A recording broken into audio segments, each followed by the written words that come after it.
একদিন আমি যখন অর্জুনের সাথে আমার রুমে কথা বলছিলাম, তখন আমার ছোট ভাই বিবেক জানালার ভেন্টিলেটর থেকে লুকিয়ে আমাদের দেখছিল। পরে সে মোবাইলের ক্যামেরা দিয়ে আমাদের কিছু ছবি তুলল। অর্জুন, যে আমাদের পাড়ার একজন চিত্রশিল্পী ছেলে এবং তার বয়স ২৬ বছর, সে আমার সাথে লুকিয়ে লুকিয়ে কথা বলছিল। এটা আমি আগে থেকেই বুঝতে পারছিলাম, তাই ছবি তোলার সময় আমি সাবধান ছিলাম, মোবাইল সাইলেন্ট মোডে রেখেছিলাম এবং ক্যামেরার আওয়াজ বন্ধ করেছিলাম। আমার কাছে ভালো কোয়ালিটির মোবাইল ফোন ছিল না, তাই আমি আমার বন্ধুর মোবাইল নিয়েছিলাম।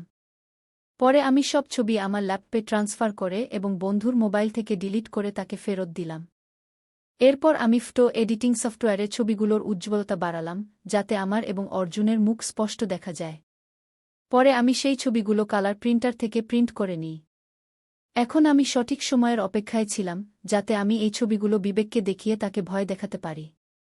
কিন্তু আমার মনে এক উদ্বেগ চলছিল, যদি বিবেক জানতে পারে যে আমি অর্জুনের সাথে ঘনিষ্ঠভাবে কথা বলি, তাহলে সে হয়তো ছবিগুলোকে অন্যভাবে ব্যবহার করবে। আমি জানি আমি এই সম্পর্কটি গোপন করতে চাই। আমার মধ্যে আতঙ্ক ছিল যে উভয়েই যে বিপদে পড়তে পারি।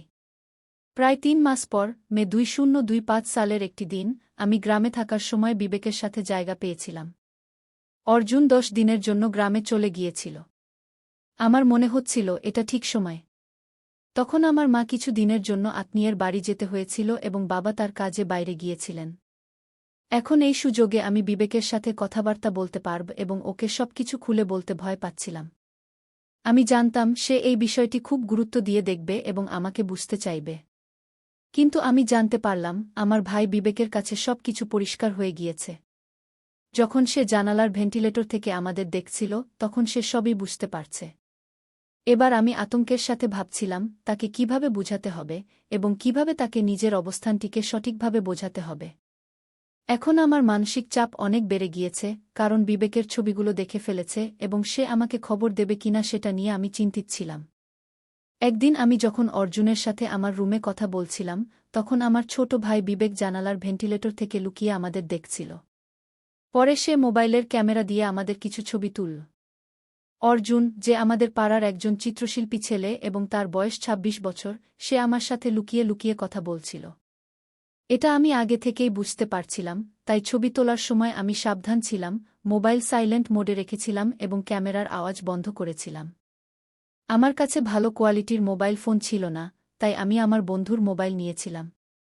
পরে আমি সব ছবি আমার ল্যাপটপে ট্রান্সফার করে এবং বন্ধুর মোবাইল থেকে ডিলিট করে তাকে ফেরত দিলাম।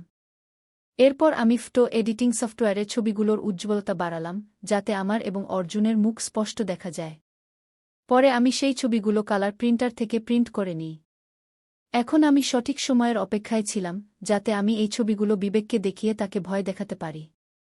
কিন্তু আমার মনে এক উদ্বেগ চলছিল, যদি বিবেক জানতে পারে যে আমি অর্জুনের সাথে ঘনিষ্ঠভাবে কথা বলি, তাহলে সে হয়তো ছবিগুলোকে অন্যভাবে ব্যবহার করবে। আমি জানি আমি এই সম্পর্কটি গোপন করতে চাই। আমার মধ্যে আতঙ্ক ছিল যে উভয়েই যে বিপদে পড়তে পারি। প্রায় ৩ মাস পর, মে ২০২৫ সালের একটি দিন, আমি গ্রামে থাকার সময় বিবেকের সাথে জায়গা পেয়েছিলাম। অর্জুন ১০ দিনের জন্য গ্রামে চলে গিয়েছিল। আমার মনে হচ্ছিল এটা ঠিক সময়। তখন আমার মা কিছু দিনের জন্য আত্মীয়ের বাড়ি যেতে হয়েছিল এবং বাবা তার কাজে বাইরে গিয়েছিলেন। এখন এই সুযোগে আমি বিবেকের সাথে কথাবার্তা বলতে পারব এবং ওকে সবকিছু খুলে বলতে ভয় পাচ্ছিলাম।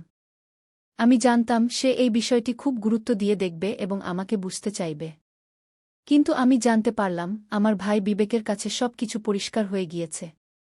যখন সে জানালার ভেন্টিলেটর থেকে আমাদের দেখছিল, তখন সে সবই বুঝতে পারছে। এবার আমি আতঙ্কের সাথে ভাবছিলাম তাকে কিভাবে বুঝাতে হবে এবং কিভাবে তাকে নিজের অবস্থানটিকে সঠিকভাবে বোঝাতে হবে। এখন আমার মানসিক চাপ অনেক বেড়ে গিয়েছে, কারণ বিবেকের ছবিগুলো দেখে ফেলেছে এবং সে আমাকে খবর দেবে কিনা সেটা নিয়ে আমি চিন্তিত ছিলাম।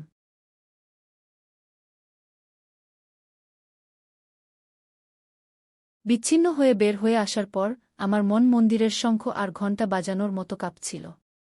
আমি জানতাম আমি কি করতে চাইছিলাম, কিন্তু সেই ভয়টি আমার মনে ছিল। আমি অনুভব করছিলাম এটি একটি গুরুত্বপূর্ণ মুহূর্ত, তার পরিণতি নিয়ে আমি ভেবেই বেড়াচ্ছিলাম। প্রায় ৩ ঘণ্টা পর আমি বিবেকের কাছে ফিরে এলাম। আমার দরজার সামনে দাঁড়িয়েছিলাম এবং ধীরে সুস্থে তাকে ডাকলাম, বিবেক। আমি ভাবলাম আমি ঠিক সময়ের মধ্যে ফিরে এসেছি কিনা। যদি সে এখনও প্রস্তুত না হয় তাহলে আমি ভাবব আমি তাকে চাপ দিচ্ছি। কিন্তু দরজা থেকে কৌতূহলীভাবে ভেতরে ঢুকে আমি যে দৃশ্যটি দেখলাম তা আমাকে স্তম্ভিত করে দিল। বিবেক আমার কাছে প্রতিষ্ঠিত হয়ে উঠতে চেয়েছিল, কিন্তু আমি দেখলাম সে আর সাজায় থাকতে পারছে না। সে শান্তিতে বসেছিল, কিন্তু একসাথে ভয় এবং উত্তেজনা অনুভব করছিল। আমি অস্বস্তিতে বললাম, তুমি কি এখন কথা বলার জন্য প্রস্তুত? সে একটি শ্বাস নিয়ে সোজা হয়ে বসে রইল এবং বলল, রিয়া, আমি যখন বলেছিলাম যে তুমি বিশ্রাম নাও, তখন আমি মনে করেছিলাম তুমি বুঝতে পারবে গু। আমি কিছুটা হতাশ হয়ে বললাম, তবে তুমি তো আগেই বলেছিলে যে আমি তোমার বিচারের সাথে মোকাবিলা করব বলেই তুমি আমার কাছে আসবে। সে মাথা হালকা করে নিচু করল এবং মৌনতা বজায় রাখল। আমি অনুভব করছিলাম সে কিছু বলতেও পারছে না, তাই আমি চালিয়ে গেলাম, বিবেক, আমি বুঝতে পারছি যে তুমি আমার দিকে অভিযোগ রাখছ, কিন্তু এটি সঠিক নয়। আমি মনে করি তোমার মনে অনেক প্রশ্ন রয়েছে গি। এবং তিনি মাথা তুলে তাকালেন এবং বললেন, হ্যাঁ, কিছু প্রশ্ন আমার মনে রয়েছে। কিন্তু তাদের উত্তর অপরাধী মনে হচ্ছে, তুমি কি জানো? আমি বললাম, আমি এসব কোনোভাবেই বিশ্বাস করতে পারি না। তোমার প্রতি আমার অনুভূতি সবসময় কাছের ছিল, কিন্তু এসব কিভাবে ঘটল আমি জানি না গি। তারপর সে কিছুক্ষণ চুপ করে রইল এবং বলল, আমি একটি বিষয় জানি, যা মনে রেখে তুমি সঠিক পথ বাছাই করবে গু। আমার মনে হচ্ছিল আমি তাকে বোঝাতে ব্যর্থ হচ্ছি, তাই আমি বললাম, আমরা কি এই বিষয় নিয়ে আরেকটু খোলামেলা কথা বলতে পারি? তোমার কি মনে হয় যে আলোচনা করাটা জরুরি? সে কিছুটা সহমত পোষণ করে বলল, হ্যাঁ, কিন্তু এই কথোপকথনে আমার অস্তিত্ব থাকবে না।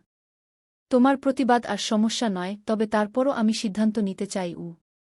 একটি ঠান্ডা শ্বাস নিয়ে আমি বললাম, তোমার সিদ্ধান্তকে সম্মান করি, কিন্তু আমাদের এটা বুঝতে হবে, আমরা একে অপরকে ছাড়া জীবন কাটাতে পারছি না গি।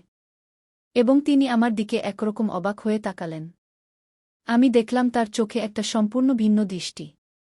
যেন সে কিছু ভাবছিল বা উপলব্ধি করছিল। ঠিক আছে, রিয়া। আমি তোমার সঙ্গে থাকব, সে বলল। কিন্তু সে দ্বিতার সাথে আমার দিকেও ঝুঁকে পড়ল। এই বিষয়টি জানার পর আমি কিছুটা আশ্বস্ত হলাম। আমরা এ সম্পর্কের মানসিক চাপের মধ্য দিয়ে একত্রিত হতে পারব। যদিও সবকিছু স্পষ্ট নয়, তবুও আমি জানি আমাদের একে অপরকে সামনে এনে নতুন পর্ব শুরু করতে হবে। আচ্ছা, আমাকে একটা সুযোগ দিও, বিবেক। দেখি আমরা কি করতে পারি, আমি বললাম। এবং তার কণ্ঠে একটি নতুন সম্ভাবনা ছিল যা আমাকে আশ্বস্ত করে।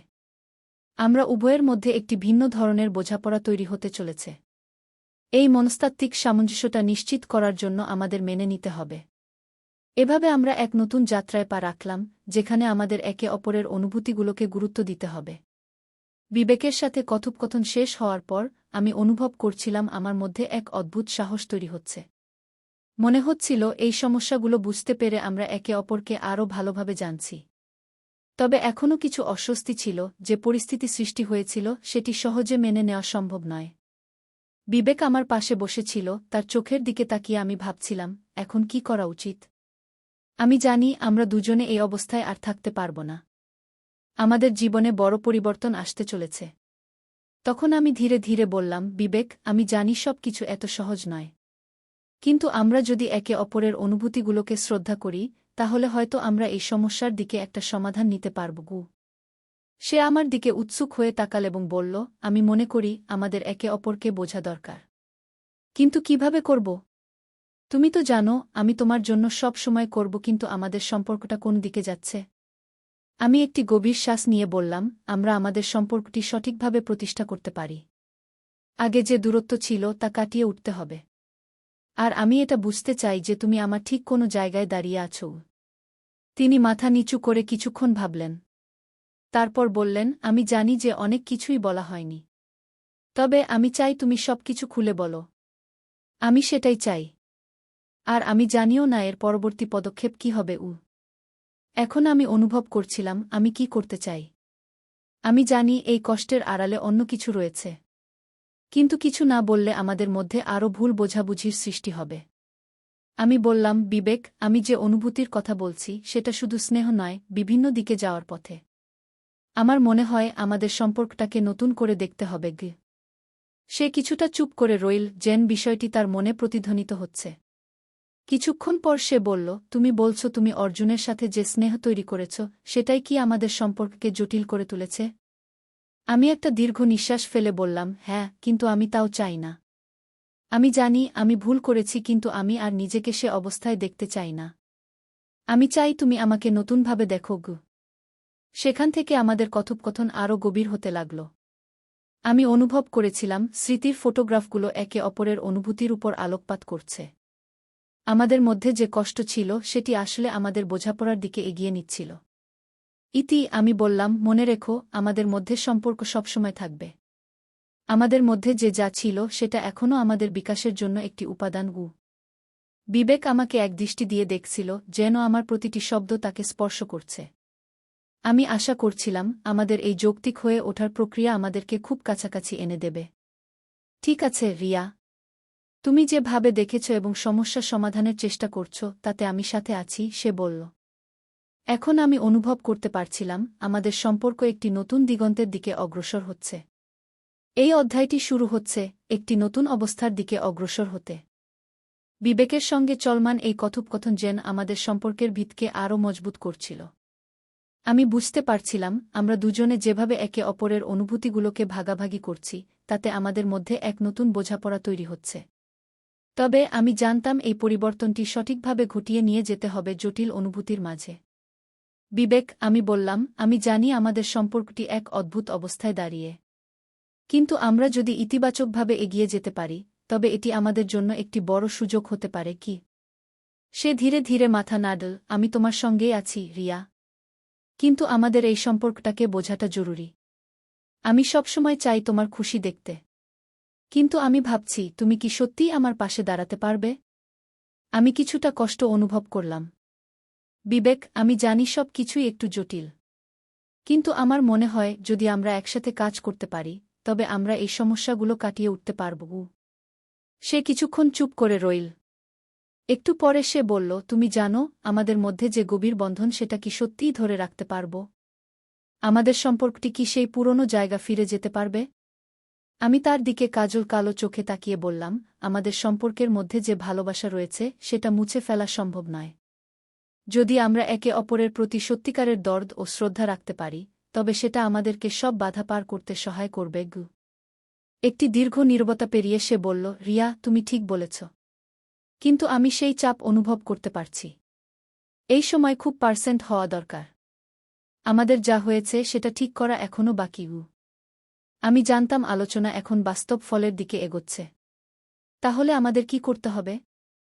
আমরা কি কেবল নিজেদের কথা বলেই পেছন ফিরব, নাকি নতুন কিছু অর্জন করতে যাচ্ছি? বিবেক কিছুটা সময় নিয়ে বলল, আমাদের মধ্যে একটি সৎ আলোচনা হতে হবে। এর মানে এই নয় যে আমরা তাৎক্ষণিক সিদ্ধান্ত নিতে যাচ্ছি। তবে এই আলোচনার মাধ্যমে আমরা হয়তো আমাদের যাত্রাটা এগিয়ে নিতে পারব। আমি তার কথা শুনে সম্মত হলাম। ঠিক আছে, আমাকে বলো তুমি কি ভাবছ।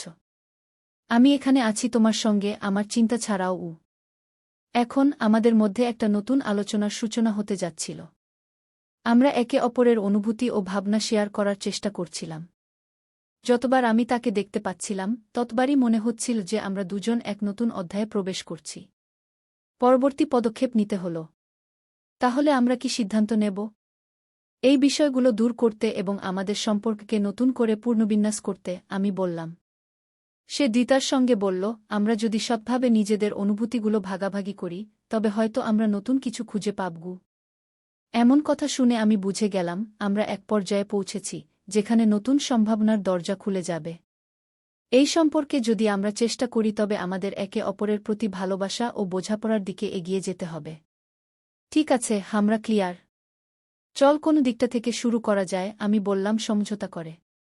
সে মাথা নিচু করল, কিন্তু তার মুখে কিছুটা আভাস ছিল জীবনের নতুন পথের দিকে আরোহণ শুরু। বিবেকের সঙ্গে চলমান এই কথোপকথন যেন আমাদের সম্পর্কের ভিতকে আরও মজবুত করছিল। আমি বুঝতে পারছিলাম আমরা দুজনে যেভাবে একে অপরের অনুভূতিগুলোকে ভাগাভাগি করছি তাতে আমাদের মধ্যে এক নতুন বোঝাপড়া তৈরি হচ্ছে। তবে আমি জানতাম এই পরিবর্তনটি সঠিকভাবে ঘটিয়ে নিয়ে যেতে হবে জটিল অনুভূতির মাঝে।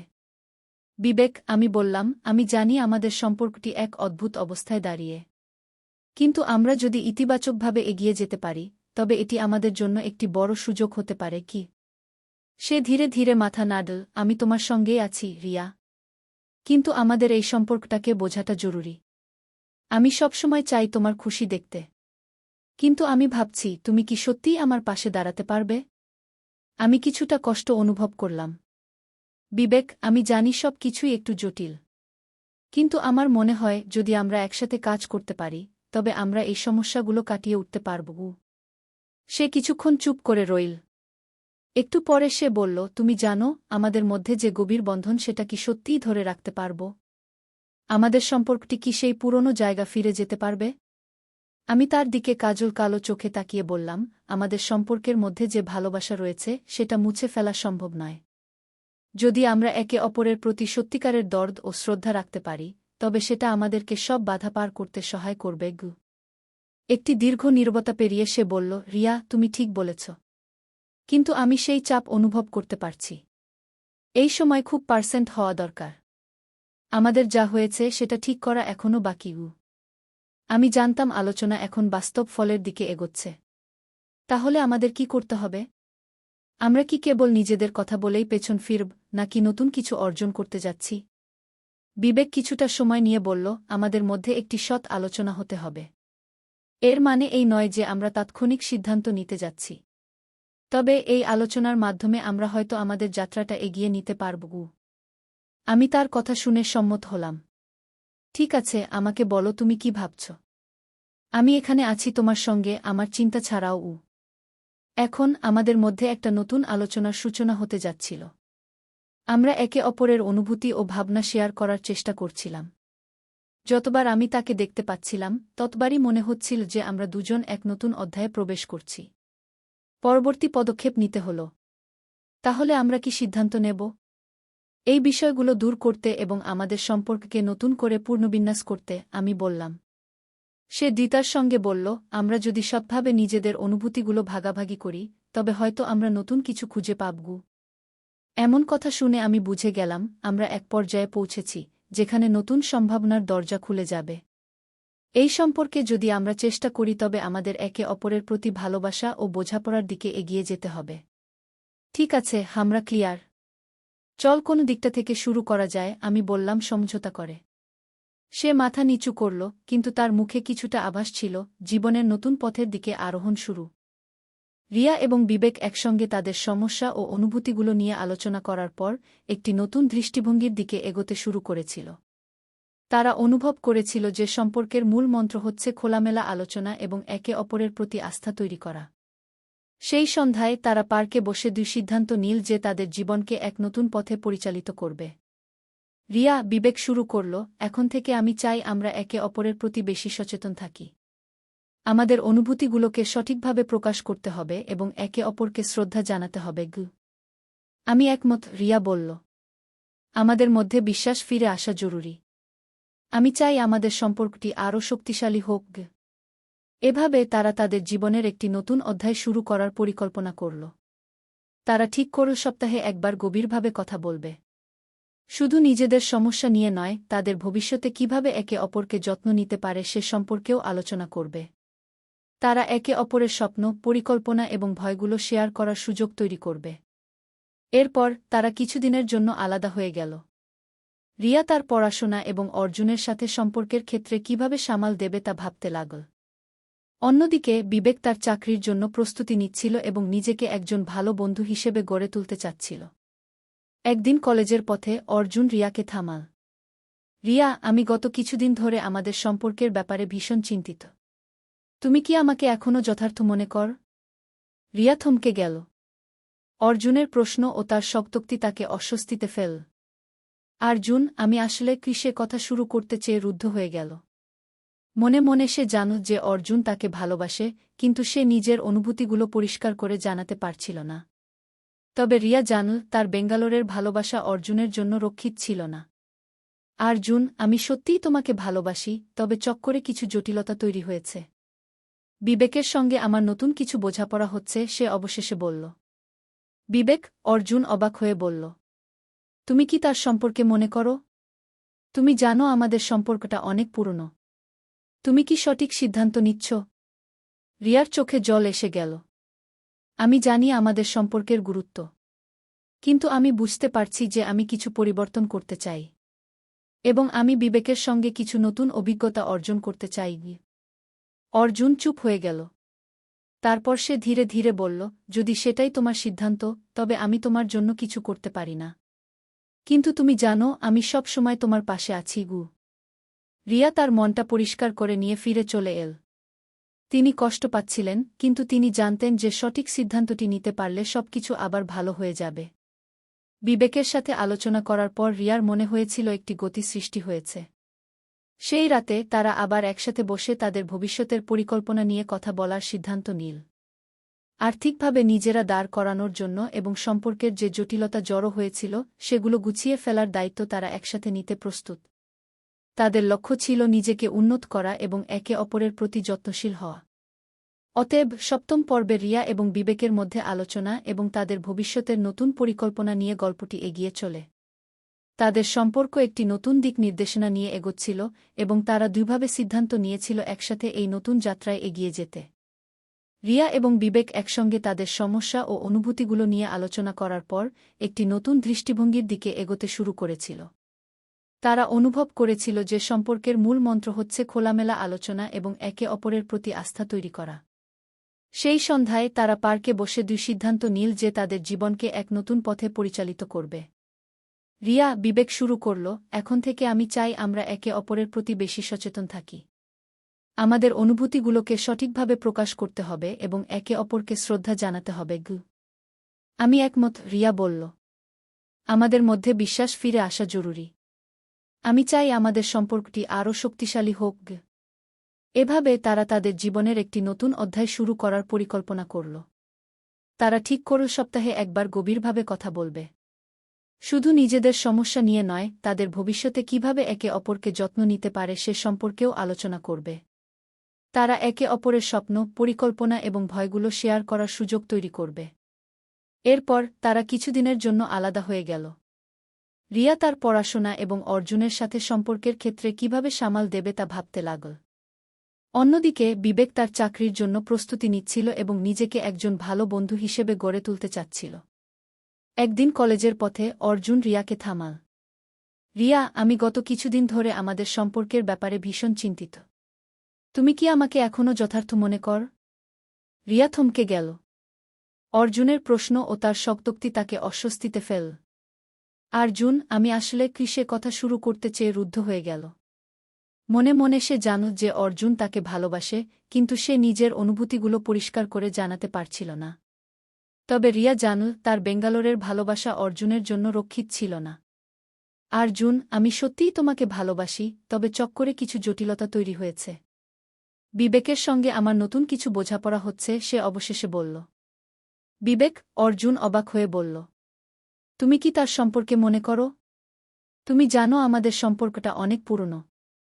তুমি কি সঠিক সিদ্ধান্ত নিচ্ছ? রিয়ার চোখে জল এসে গেল। আমি জানি আমাদের সম্পর্কের গুরুত্ব। কিন্তু আমি বুঝতে পারছি যে আমি কিছু পরিবর্তন করতে চাই।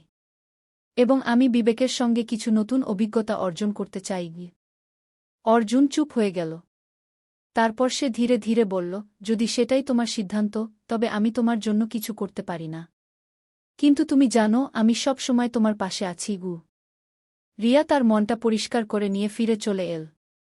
তিনি কষ্ট পাচ্ছিলেন, কিন্তু তিনি জানতেন যে সঠিক সিদ্ধান্তটি নিতে পারলে সবকিছু আবার ভালো হয়ে যাবে। বিবেকের সাথে আলোচনা করার পর রিয়ার মনে হয়েছিল একটি গতি সৃষ্টি হয়েছে।